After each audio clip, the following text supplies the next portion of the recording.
हरे कृष्ण, राधे राधे। आज हम इस वीडियो के माध्यम से रमा एकादशी व्रत कथा का श्रवण करेंगे। आप सबसे छोटा सा अनुरोध है, आपको ये कथा अच्छी लगे तो लाइक करना ना भूलें। कार्तिक का महीना भगवान विष्णु को समर्पित है।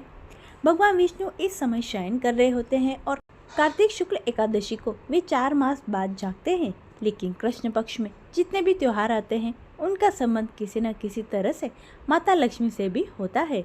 दिवाली पर तो विशेष रूप से लक्ष्मी पूजन किया जाता है, इसलिए लक्ष्मी माता की आराधना कार्तिक कृष्ण एकादशी से उनके उपवास से आरंभ होती है। माता लक्ष्मी का एक अन्य नाम रमा भी होता है, इसलिए इस एकादशी को रमा एकादशी भी कहा जाता है। पौराणिक ग्रंथों के अनुसार जब युधिष्ठिर ने भगवान श्री कृष्ण से कार्तिक मास के कृष्ण एकादशी के बारे में पूछा था तो भगवान ने उन्हें बताया कि इस एकादशी को रमा एकादशी कहा जाता है।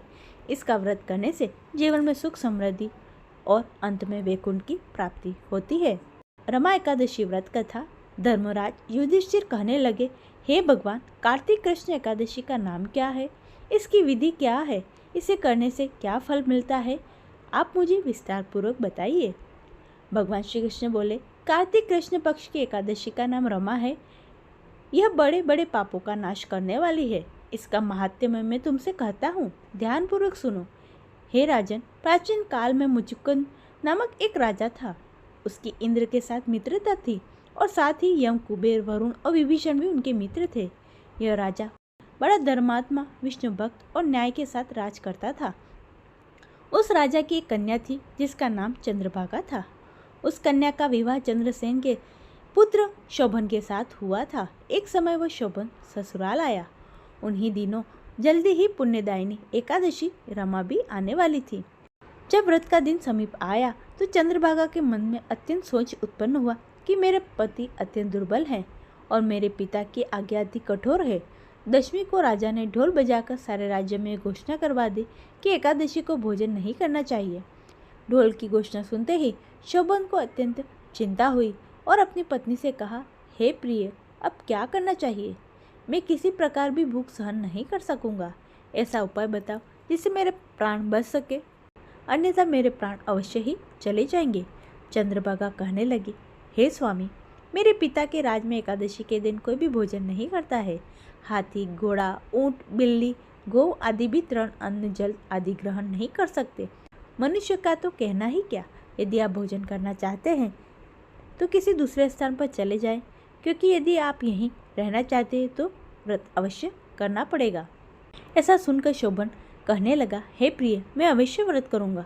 जो भाग्य में होगा वह देखा जाएगा। इस प्रकार से विचार कर शोभन ने व्रत रख लिया और वह भूख प्यास से अत्यंत पीड़ित हो कहने लगा, जब सूर्य नारायण अस्त हो गए और रात्रि जागरण का समय आया तो वैष्णवों को अत्यंत हर्ष देने वाला था, परंतु शोभन के लिए अत्यंत दुखदायी हुआ। प्रातःकाल होते ही शोभन के प्राण निकल गए।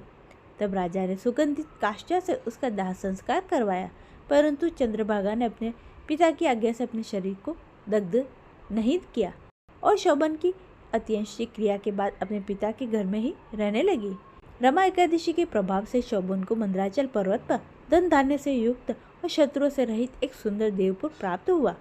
वह अत्यंत सुंदर रत्न, वैदुर्य मणि, जटिल स्वर्ण के खंभ पर निर्मित अनेक प्रकार के स्फटिक मणियों से सुशोभित भवन में बहुमूल्य वस्त्राभूषण, छत्र चवर से विभूषित, गंधर्व अप्सराओं से युक्त सिंहासन पर आरूढ़ ऐसा शोभायमान होता था मानो दूसरा इंद्र विराजमान हो।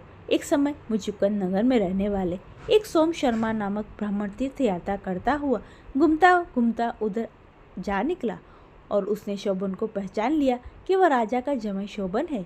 उसके निकट गया। शोभन भी उसे पहचान कर अपने आसन से उठकर उसके पास आया और प्राण मादी करके कुशल प्रश्न किया। ब्राह्मण ने कहा कि राजा मुचुकुंद और आपकी पत्नी कुशल से हैं। नगर में भी सब प्रकार से कुशल हैं, परंतु हे राजन, हमें आश्चर्य हो रहा है। आप अपना वृत्तांत कहिए। ऐसा सुंदर नगर न कभी देखा न सुना, आपको कैसे प्राप्त हुआ? तब शोभन बोला, कार्तिक कृष्ण की रमा एकादशी का व्रत करने से मुझे यह नगर प्राप्त हुआ है, परंतु यह अस्थिर है। यह स्थिर हो जाए ऐसा उपाय कीजिए। ब्राह्मण कहने लगा, हे राजन, यह स्थिर क्यों नहीं है और स्थिर कैसे हो सकता है? आप बताइए। फिर मैं अश्मेव वह उपाय करूँगा। मेरी बात को आप मिथ्या न समझिए। शोभन ने कहा कि मैंने इस व्रत को श्रद्धा रहित होकर किया है, अतः यह सब कुछ अस्थिर है। यदि आप मुचुकुंद की कन्या चंद्रभागा को यह सब वृत्तांत कहे, वह स्थिर हो सकता है।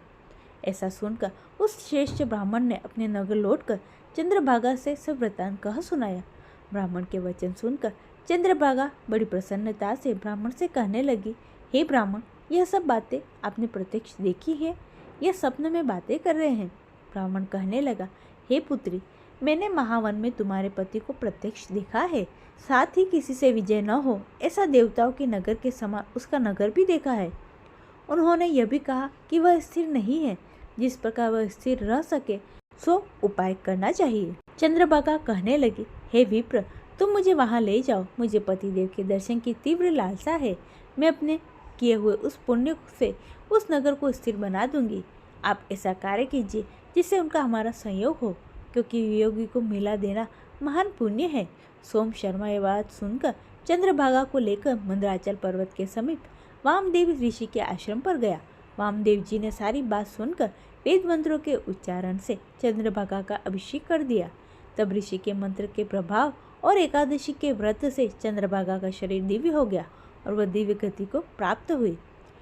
इसके बाद बड़ी प्रसन्नता के साथ अपने पति के निकट गई। अपनी प्रिय पत्नी को आते देख शोभन अति प्रसन्न हुआ और उसे बुलाकर अपनी बाई तरफ बिठा दिया। चंद्रभागा कहने लगी, हे प्राणनाथ, आप मेरे पुण्य को ग्रहण कीजिए। अपने पिता के घर जब मैं 8 वर्ष की थी तब से विधिपूर्वक एकादशी के व्रत को श्रद्धापूर्वक करती आ रही हूँ। इस पुण्य के प्रताप से आपका यह नगर स्थिर हो जाएगा और समस्त कर्मों से युक्त होकर प्रलय के अंत तक रहेगा। इस प्रकार चंद्रभागा ने दिव्य आभूषणों और वस्तु से सुसज्जित होकर अपने पति के साथ आनंद पूर्वक रहने लगी। हे राजन, यह मैंने एकादशी का माहात्म्य में कहा है। जो मनुष्य इस व्रत को करते हैं उन्हें ब्रह्मादि हत्या का पाप नहीं लगता है, सारे पाप नष्ट हो जाते हैं। कृष्ण पक्ष और शुक्ल पक्ष दोनों की एकादशियाँ समान हैं, इनमें कोई भेदभाव नहीं है, दोनों समान फल देती हैं। जो मनुष्य इस माहात्म्यों को पढ़ता अथवा सुनता है वे समस्त पापों से छूटकर विष्णु लोक को प्राप्त होते हैं। बोलिए श्री विष्णु भगवान की जय, श्री एकादशी मैया की जय। ये थी रमा एकादशी से जुड़ी हुई संपूर्ण कथा। आशा करती हूँ आपको अच्छी लगी होगी। लक्ष्मी नारायण की कृपा आप सब पर बनी रहे। चैनल को सब्सक्राइब कर ले और कमेंट में जय श्री कृष्ण लिखना ना भूले। सभी भक्तों को प्रेम भरा राधे राधे।